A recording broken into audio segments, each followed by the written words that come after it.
Hey Cobra fans, I'm JoeFan82 here with another action figure review. Today I'm looking at the Techno Viper Cobra Engineer. This figure was released in 2011 with the 30th anniversary line. This review is brought to you by Cobra Convergence 4, a massive coming together of content creators across the internet to bring you Cobra related content throughout the month of July. For more info, visit hcc788.com or visit Hooded Cobra Commander 788's YouTube channel. The Pursuit of Cobra and 30th anniversary lines of G.I. Joe saw a return to a more familiar logo, but slightly different. It's not solid white, it's got a metallic look to it. I actually quite like it. It still has that red, white, and blue on the end. And this particular figure has a Cobra logo on the top right and some really nice artwork there on the left. On the bottom left, we see a Hub TV Network logo. This was Hasbro's attempt at the time to provide a TV channel for content that promoted their brands. My Little Pony, Transformers, G.I. Joe, Renegades was on there, and sadly the network didn't last too long. And here is the figure in the bubble. Here's the back of the card. We have the same artwork that was on the front, but we can see the full figure, the full artwork for the figure. It's really nice. On the top left, we see the 30th anniversary logo for G.I. Joe. On the right, we see a cross-sell for the other figures. They're mostly from the G.I. Joe Renegades series of figures that were made for that animated series. And on the bottom is the file card. The file card says codename Techno Viper Cobra Engineer. Name not any. This was a troop builder. These were not individual characters. Birthplace, various countries. They're from all over the world. Primary weapon, plasma arc, plasma electric arc welding system. Combat gear, welder pistol, pneumatic shears, hammer, claw, hose and power backpack, diagnostic case with pistol. I really like that this tells you what equipment he came with. A lot of 25th anniversary and FSS figures, they don't tell you, so you don't really know. You have to look it up. The paragraph says, Techno Vipers are Cobra engineers who can build, rebuild, and retrofit anything from weapons to fortresses. They use whatever materials they have on hand and send troopers to take what they need to complete their project. Their engineering creations are usually powerful, effective, and full of deadly surprises. And here he is out of the box. He is looking really cool. I've wanted this figure for quite some time, and I got him a little while ago, and I was holding on to him to review for a special occasion, and I thought this would be a great time. The Techno Vipers are the unsung heroes of the Cobra forces. They're the ones in the background doing all of the engineering work that keeps the Cobra facilities up and running. They actually look kind of creepy. The mask, I really like the design of the mask, the helmet, and the colors. Purple and black, I think, go well together. He's got that great design on the helmet. Purple and black going around the silver stripe over the top. Looks like a Darth Vader inspired style for the helmet. He's got a giant silver Cobra logo on his chest. Mine looks like it might be a little bit crooked, but other than that, really nice clean lines. And the uniform is sort of a mix of dark purple and light purple and the black there.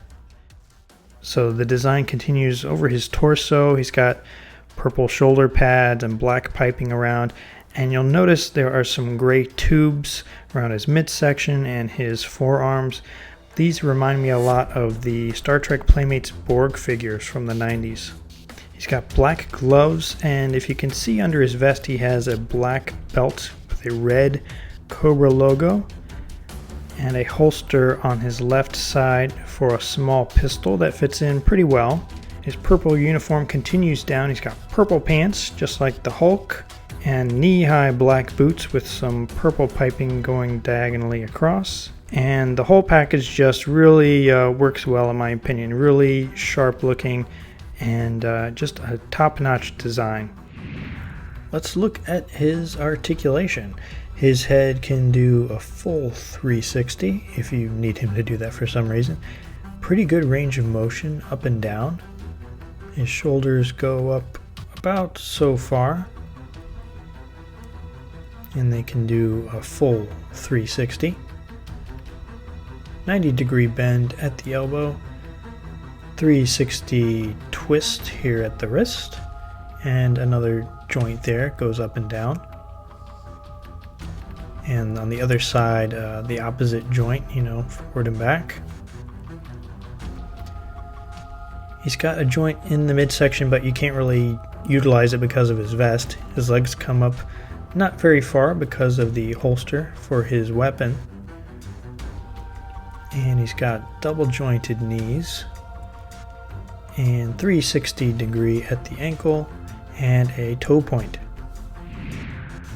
Let's take a look at his accessories. First up is a backpack, nicely sculpted. It's got two tanks on the top, maybe that's for oxygen for his helmet, and on the bottom are spaces to hold his other accessories.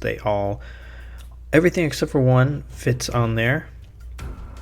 And he has a rifle which connects to his backpack, a small pistol. Here's the holster where his pistol goes, and it fits in there pretty snugly.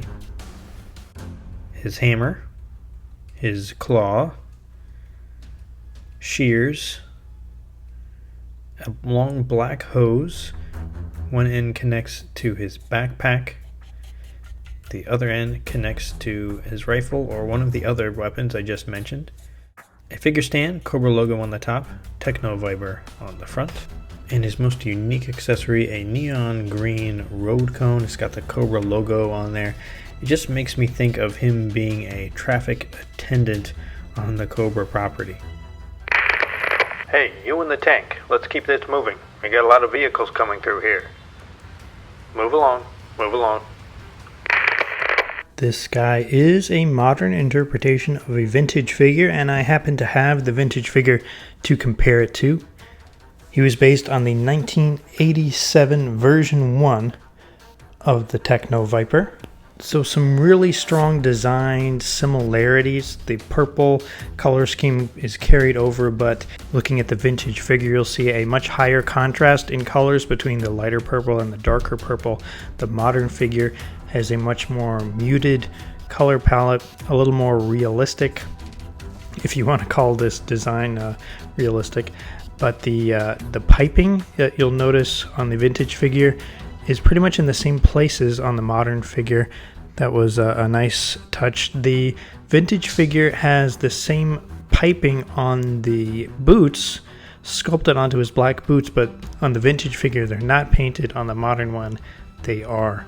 So I think they did a really good job of updating this look for the modern figure. Overall, I think this figure is pretty darn good. It's a nice modern interpretation of the vintage figure. I love the purple. The accessories are great. Articulation is good. Paint apps are on point. It doesn't get much better than this, folks. I give this figure a A+, 2 thumbs up, 4 stars. A reminder to go check out hcc788.com for the schedule for the rest of the Cobra Convergence 4 content in July. That's going to wrap up this video, guys. Thanks for watching, and I'll see you next time.